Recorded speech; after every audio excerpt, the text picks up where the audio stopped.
Hey guys, for this video, I will show you how to get Calendly API key. First, log into your Calendly account. Once inside the dashboard, go to Integrations and Apps on the left panel. Now, search for API and click on API on webhooks. Here you can access your personal access tokens, so click on Get a Token now. Then just click on Continue to confirm. After that, just add in a name for your token. So I will just name it as API Calendly and click Create Token.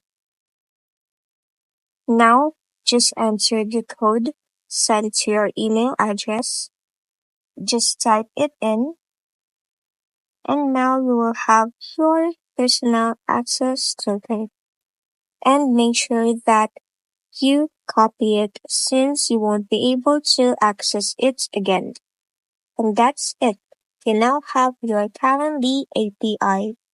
If this video helped you, don't forget to like, subscribe, and hit the bell icon for more.